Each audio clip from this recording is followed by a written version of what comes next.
How to walk a bee. This is a bee leash. Nothing more than a piece of thread tied to a branch.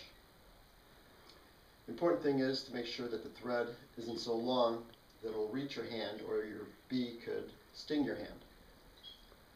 And you tie the thread around the bee's neck. But you have to be careful not to tie it too tight or you might pop the bee's head off. Not that I ever did that. No bee was ever injured or killed under my care. Also, you might want to know how to keep the bee still in order to tie the thread around it, and that I can't tell you. And that's for two reasons. One, bees are really stressed out today. They're abandoning their hives, there's mass die-offs, beekeepers don't know what's going on, scientists don't know what's going on, and so the last thing they need is to see some guy walking his bee on a leash.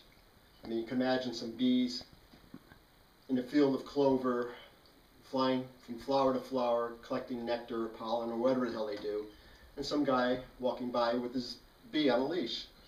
The other bees would like take notice and just freeze.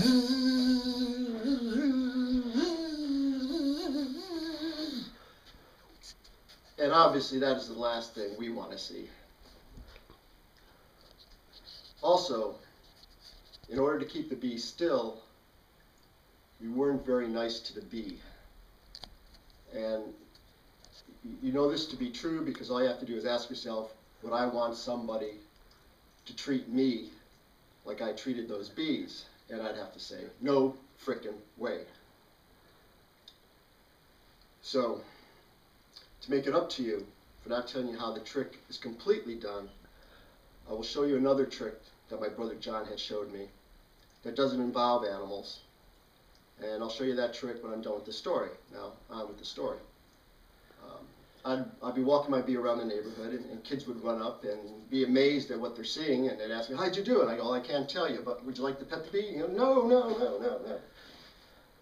And one time, I was walking my bee, and this kid named Joe was walking his big Doberman. And Joe was this tough guy wannabe. You know, he hung out with tough kids, but he wasn't tough himself. And as I got closer to him and his dog, the dog suddenly heard my bee. And I might point out that bees, when they're on a leash, are very angry. And there's nothing you can say that will calm them down. I've tried.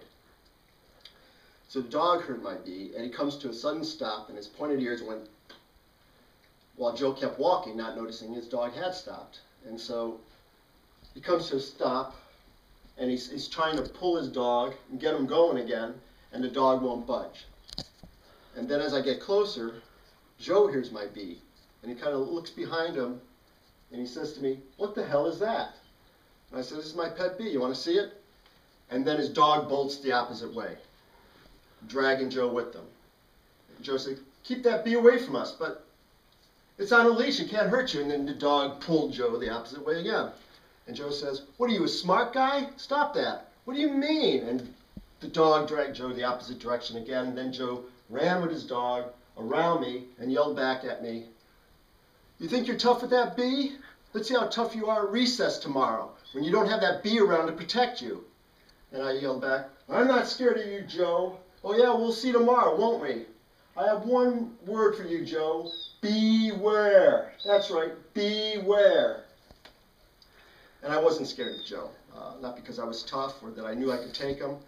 It was because my brother was one of the best athletes and most popular kids in the school.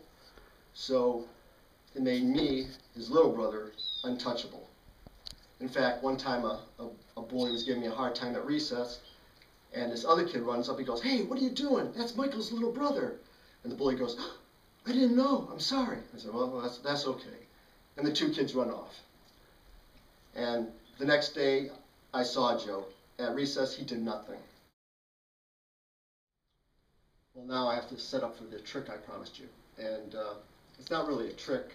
I believe my brother's high school physics teacher showed it to class one day, and that's how my brother learned it.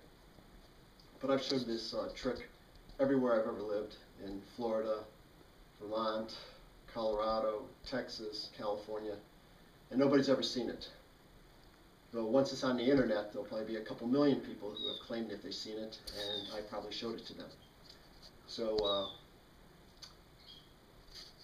I'll see you in a bit. The glass trick. All you need is a glass, a spoon, fork, a match, and a flat toothpick. Eyeglasses are optional. Take your spoon and fork and put them together, like so. And you take your toothpick and insert it in the center slot of the fork, and you try to balance the fork and spoon on the edge of the glass, like so.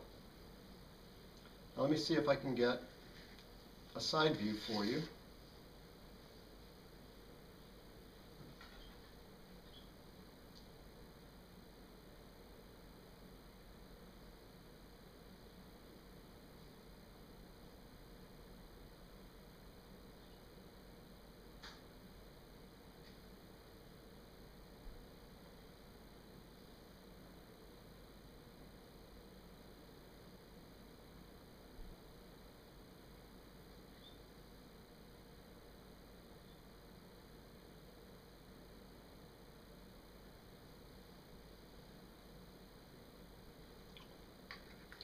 Now you're probably thinking it's the extra part of the toothpick hanging over the inside of the glass that's creating a counterbalance to keep all this weight from falling over. So let's burn it off.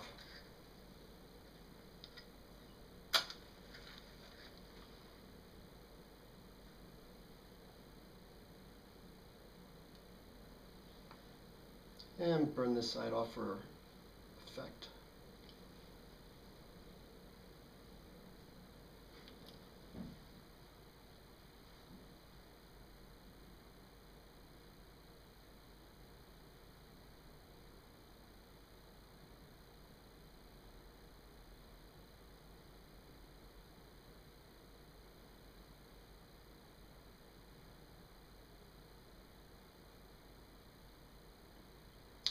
So as you can see, all this weight is on one side of the glass, being supported by a toothpick just resting on the rim of the glass. And the great thing about this trick is it doesn't annoy any animals.